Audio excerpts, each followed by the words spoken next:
Welcome back to the Peaceful Parenting Podcast. I'm your host, John. And if you've ever felt completely overwhelmed by parenting, the messes, the noise, the constant demands, you are not alone. Let's be honest, parenting is hard. And when we're exhausted and stretched too thin, our patience runs out fast. That's why today, we're discussing something every parent needs, managing stress before it manages you.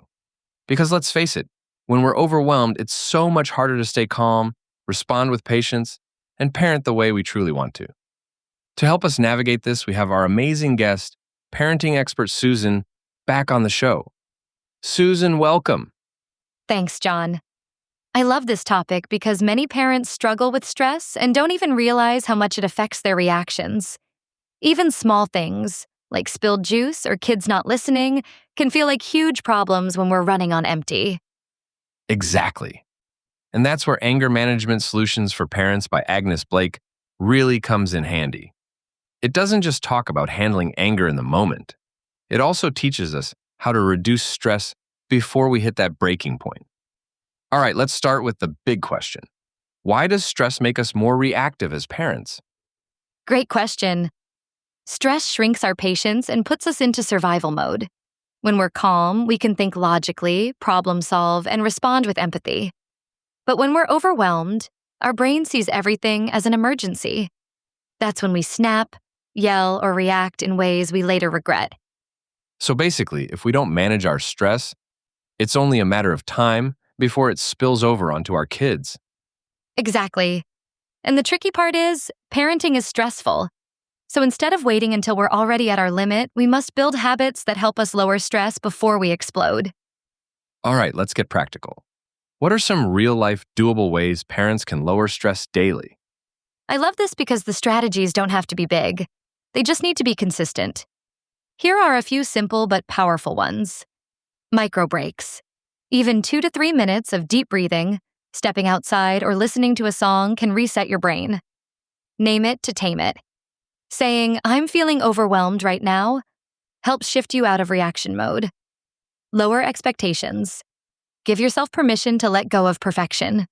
Your kids don't need a perfect parent, just a present one. Create a reset ritual. Something small like washing your hands, drinking water, or stretching for a minute to signal your brain to slow down. Ask for help. Whether it's a partner, friend, or even telling your kids, "I need a few minutes to breathe." You don't have to do it all alone. Star. I love that. And so many parents forget that small changes make a big difference. You don't have to take a spa day to reset. You need a few intentional moments. Exactly. And let's not forget, how we manage stress teaches our kids how to handle theirs too. Okay, so we've talked about preventing stress. But what if you're already at that point where you feel like you're about to lose it? What should a parent do in that moment?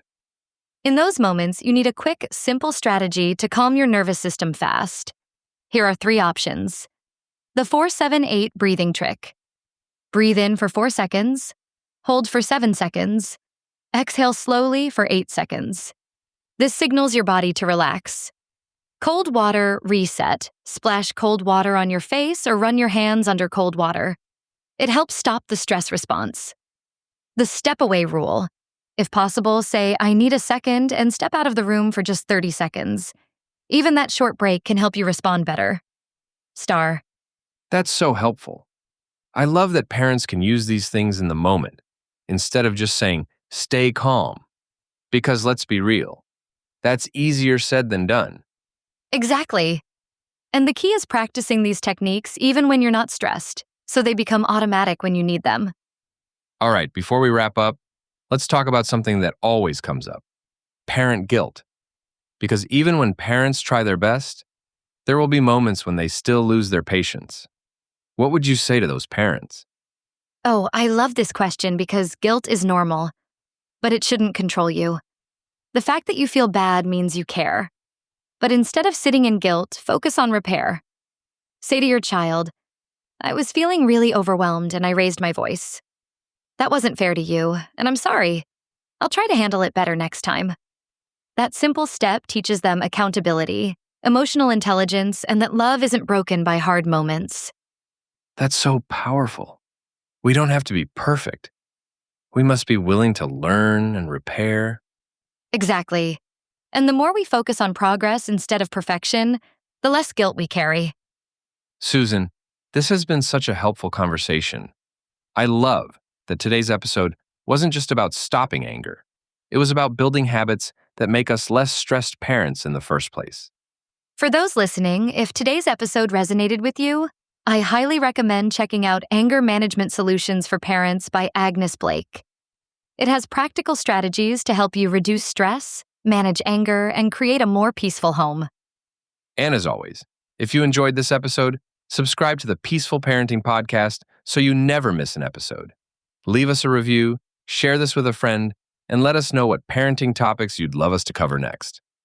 Remember, peaceful parenting isn't about being perfect. It's about making small, intentional choices every day to create a home filled with more patience, connection, and calm. See you next time. You got this.